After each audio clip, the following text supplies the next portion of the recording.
출애굽기 3장 1절에서 22절. 모세가 그의 장인 미디안 제사장 이드로의 양떼를 치더니 그 떼를 광야 서쪽으로 인도하여 하나님의 산 호렙에 이르매 여호와의 사자가 떨기나무 가운데로부터 나오는 불꽃 안에서 그에게 나타나시니라. 그가 보니 떨기나무에 불이 붙었으나 그 떨기나무가 사라지지 아니하는지라. 이에 모세가 이르되 내가 돌이켜 가서 이 큰 광경을 보리라. 떨기나무가 어찌하여 타지 아니하는고 하니 그때에 여호와께서 그가 보려고 돌이켜 오는 것을 보신지라. 하나님이 떨기나무 가운데서 그를 불러 이르시되 모세야 모세야 하시매 그가 이르되 내가 여기 있나이다. 하나님이 이르시되 이리로 가까이 오지 말라. 내가 선 곳은 거룩한 땅이니 내 발에서 신을 벗으라. 또 이르시되 나는 내 조상의 하나님이니 아브라함의 하나님, 이삭의 하나님, 야곱의 하나님이니라. 모세가 하나님 배웁기를 두려워하여 얼굴을 가리매 여호와께서 이르시되 내가 애굽에 있는 내 백성의 고통을 분명히 보고 그들이 그들의 감독자로 말미암아 부르짖음을 듣고 그 근심을 알고 내가 내려가서 그들을 애굽인의 손에서 건져내고 그들을 그 땅에서 인도하여 아름답고 광대한 땅, 젖과 꿀이 흐르는 땅, 곧 가나안 족속, 헷 족속, 아모리 족속, 브리스 족속, 히위 족속, 여부스 족속의 지방에 데려가려 하노라. 이제 가라. 이스라엘 자손의 부르짖음이 내게 달하고 애굽 사람이 그들을 괴롭힌 학대도 내가 보았으니 이제 내가 너를 바로에게 보내어 너에게 내 백성 이스라엘 자손을 애굽에서 인도하여 내게 하리라. 모세가 하나님께 아뢰되 내가 누구이기에 바로에게 가며 이스라엘 자손을 애굽에서 인도하여 내리이까. 하나님이 이르시되 내가 반드시 너와 함께 있으리라. 내가 그 백성을 애굽에서 인도하여 낸 후에 너희가 이 산에서 하나님을 섬기리니 이것이 내가 너를 보낸 증거니라. 모세가 하나님께 아뢰되 내가 이스라엘 자손에게 가서 이르기를 너희의 조상의 하나님이 나를 너희에게 보내셨다 하면 그들이 내게 묻기를 그의 이름이 무엇이냐 하리니 내가 무엇이라고 그들에게 말하리이까. 하나님이 모세에게 이르시되 나는 스스로 있는 자이니라. 또 이르시되 너는 이스라엘 자손에게 이같이 이르기를 스스로 있는 자가 나를 너희에게 보내셨다 하라. 하나님이 또 모세에게 이르시되 너는 이스라엘 자손에게 이같이 이르기를 너희 조상의 하나님 여호와 곧 아브라함의 하나님, 이삭의 하나님, 야곱의 하나님께서 나를 너희에게 보내셨다 하라. 이는 나의 영원한 이름이요 대대로 기억할 나의 칭호니라. 너는 가서 이스라엘의 장로들을 모으고 그들에게 이르기를 여호와 너희 조상의 하나님 곧 아브라함과 이삭과 야곱의 하나님이 내게 나타나 이르시되 내가 너희를 돌보아 너희가 애굽에서 당한 일을 확실히 보았노라. 내가 말하였거니와 내가 너희를 애굽의 고난 중에서 인도하여 내어 젖과 꿀이 흐르는 땅 곧 가나안 족속, 헷 족속, 아모리 족속, 브리스 족속, 히위 족속, 여부스 족속의 땅으로 올라가게 하리라 하셨다 하면 그들이 내 말을 들으리니 너는 그들의 장로들과 함께 애굽 왕에게 이르기를 히브리 사람의 하나님 여호와께서 우리에게 임하셨은즉 우리가 우리 하나님 여호와께 제사를 드리려 하오니 사흘길쯤 광야로 가도록 허락하소서 하라. 내가 아노니 강한 손으로 치기 전에는 애굽 왕이 너희가 가도록 허락하지 아니하다가 내가 내 손을 들어 애굽 중에 여러 가지 이적으로 그 나라를 친 후에야 그가 너희를 보내리라. 내가 애굽 사람으로 이 백성에게 은혜를 입히게 할지라. 너희가 나갈 때에 빈손으로 가지 아니하리니 여인들은 모두 그 이웃 사람과 및 자기 집에 거류하는 여인에게 은폐물과 금폐물과 의복을 구하여 너희의 자녀를 꾸미라. 너희는 애굽 사람들의 물품을 취하리라. 출애굽기 3장에서 하나님께서는 출애굽의 비전을 모세에게 나타나셔서 말씀하십니다.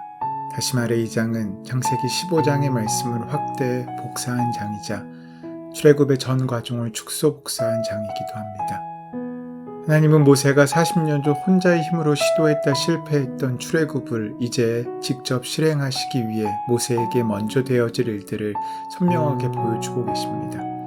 아울러 이전까지 한 개인에 대한 하나님의 부르심이 이제 공동체, 즉 이스라엘 민족에 대한 부르심으로 바뀌는 것을 알 수 있습니다. 모세가 베테랑 목동이 되고도 남음직한 시간이 흘렀습니다. 양떼를 몰고 미디안 광야 서쪽으로 천천히 이동하던 모세는 하나님의 산 호렙에 이르게 되었습니다. 호렙은 황량한 곳, 불모지를 뜻하는 말입니다. 호렙은 어쩌면 특정한 장소의 이름이기도 하지만 공고한 우리 삶의 그런 환경을 이루는 말이기도 할 수 있습니다. 모세는 문득 낯선 광경을 목격하게 됩니다. 떨기나무에 불이 붙었는데 그 나무가 쓰러지지 않았던 것입니다. 떨그나무에 불이 붙는 거야 건조한 광야에서 덜어 나타나는 현상이기 때문에 특별할 것도 없었지만 어지간히 시간이 지났는데도 그 나무가 여전히 빛나고 있었던 것입니다. 모세가 가까이 가서 보니 떨기나무에 불이 붙었으나 사라지지 아니합니다. 모세는 그 나무를 향해 천천히 걸어갑니다. 그때 여호와의 사자가 떨기나무 불꽃 가운데서 모세에게 나타납니다. 그러면서 모세를 부르는 소리가 들립니다. 모세야, 모세야. 이 반복된 부름은 부름의 긴박성을 나타냅니다. 이런 상황을 직감한 모세는 하나님의 금지 명령을 듣습니다. 이리로 가까이 오지 말라. 내가 선 곳은 거룩한 땅이니 내 발에서 시내를 벗으라. 모세가 선 땅이 거룩한 땅인 까닭은 그곳이 하나님께서 나타나신 곳이기 때문입니다. 눈을 뜬 사람에게는 거룩하지 않은 땅이 없습니다. 왜냐하면 하나님께서 계시지 않는 곳이 없기 때문입니다. 우리 삶 가운데 하나님께서 계시지 않는 곳은 없습니다. 중요한 것은 우리가 눈을 떠 그 주님을 바라볼 수 있는 것입니다. 하나님께서는 호렙산 떨기나무 불꽃 사이에 나타나시어 이 기적을 모세가 나이 80에 체험하게 하십니다. 그리고 이 이적은 모세가 사명을 앞두고 체험하시라는 점에 주목할 필요가 있습니다. 하나님께서는 기적을 보이실 때는 대개 어떠한 사명을 맡기시기 위함입니다. 예수님께서 베드로에게 많은 고기를 잡히게 하시고 사람을 취하는 사명을 제자도의 사명을 맡기셨던 것처럼 하나님께서는 모세에게 나타나 모세가 그 기적을 체험하고 하나님의 역사에 참여하는 자가 되기를 원하셨던 것입니다. 하지만 그 이적을 체험하고 난 후에 기적 자체에 붙들려 사명을 도외시한다거나 망각한다면 기적을 허락하신 하나님의 마음을 읽지 못하는 것입니다. 하나님이 떨기나무 가운데서 모세를 불러 세우십니다. 모세야, 모세야, 내가 여기 있습니다. 이리 가까이 하지 말라. 너희 선 곳은 거룩한 땅이니 내 발에서 신을 벗어라. 고대 근동에서 종들은 신을 신지 못했습니다. 오직 주인들만이 신을 신을 수 있었습니다. 그러면 하나님께서 모세를 부르셔서 신을 벗으라고 말씀하신 이유가 무엇이겠습니까? 그것은 종의 자리에 서라는 것입니다. 모세는 한때 왕족의 자리에 있었습니다. 그러나 40년의 훈련 후 하나님께서는 모세를 종으로 부르고 계십니다. 종이란 무엇입니까? 종은 자기가 자기 자신의 주인이 아닙니다. 종은 주인이 따로 있습니다. 종은 주장하지도 내세우지도 못합니다. 주인의 명령에 의해 엎드린 사람입니다. 하나님께서는 부모를 통한 신앙교육만 가지고 모세를 쓰실 수 없었습니다. 왕궁에서의 교육만으로는 하나님의 사명을 감당하게 하실 수 없었습니다. 온유하다는 것 하나만으로 하나님의 사람으로 사용하실 수 없었습니다. 종의 자리에 서 있어 하나님의 말씀에 전적으로 순종할 수 있는 그 사람을 통해서 하나님께서는 하나님의 일을 이루시는 것입니다. 하나님께서는 모세가 종의 자리로 내려오기까지 장장 80년이라는 긴 시간을 기다리셨습니다. 하나님은 이스라엘 백성의 울분과 고통의 소리를 그동안 내내 듣고 계셨습니다. 언제까지입니까? 사람이 준비될 때까지였습니다. 하나님과 이스라엘 백성 사이에서 엎드려서 겸손히 하나님의 일을 감당할 자로 준비된 모세. 그를 이제 하나님은 바로에게로 또 이스라엘 백성에게로 보내십니다. 하나님은 출애굽의 결심을 모세에게 말씀하십니다. 이제 내가 너를 바로에게 보내어 너로 내 백성 이스라엘 자손을 애굽에서 인도하여 내게 하리라. 그리고 출애굽을 위해 바로에게 보내질 자가 다름 아닌 모세임을 밝히십니다. 여기서 기억해야 할 것은 하나님의 임재를 나타내는 불이 떨구나무에 붙어서 모세에게 나타났다는 것입니다. 떨기나무는 히브리어로 스네입니다. 그런데 이 단어는 보잘것없는 것을 뜻하기도 합니다. 떨기나무는 그늘을 드리워 지친 사람과 짐승을 품지도 못하고 목재로 쓸 수도 없는 지극히 보잘것없고 쓸모없는 존재입니다. 그러니까 떨기나무를 뜻하는 스네라는 말은 보잘것없는 사람을 가리키는 말로도 사용될 수 있습니다. 지금 모세는 궁정에서의 자신감을 잃고 의지도 꺾인 채 광야에서 떨기나무 같은 삶을 살고 있습니다. 그런 모세에게 하나님의 현현이 임하신 것입니다.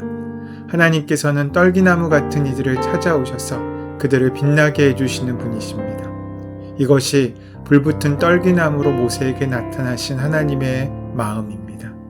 하나님께서는 모세에게 이제 하나님의 역사를 이루실 때가 되었다고 말씀하십니다. 8절에 나오는 내가라는 주어 이어지는 일련의 동사들은 강력한 의지를 드러냅니다. 내려가서 인도하여 데려가겠다. 모세에게 자신을 계시하신 하나님은 기득권자들의 편에 서서 재물이나 받으며 만족하는 이방의 신들과는 다릅니다. 하나님께서는 이 땅이 고통과 압제에 신음하는 그 목소리를 들으시고 불의한 세상을 바로잡기 위해 직접 역사의 현장으로 뛰어드시는 분이십니다. 그런데 하나님께서는 홀로 그 일을 수행하지 않으십니다. 함께 일하는 조력자를 세워 그들과 함께 하나님의 역사를 완수하려 하십니다. 내가 너를 바로에게 보내어 너에게 내 백성 이스라엘 자손을 애굽에서 인도하여 내게 하리라. 우리 없이 세상을 지으신 하나님께서는 우리와 더불어 역사를 새롭게 하기를 원하십니다. 이보다 더 큰 은혜가 어디 있습니까? 오늘 그 주님과 함께 우리의 하루를 귀하고 복된 날로 바꾸시는 우리가 되기를 소원합니다. 은혜의 하나님, 떨기나무 같은 우리와 함께 하셔서 하나님의 역사를 이루어가게 하시는 은혜를 감사합니다.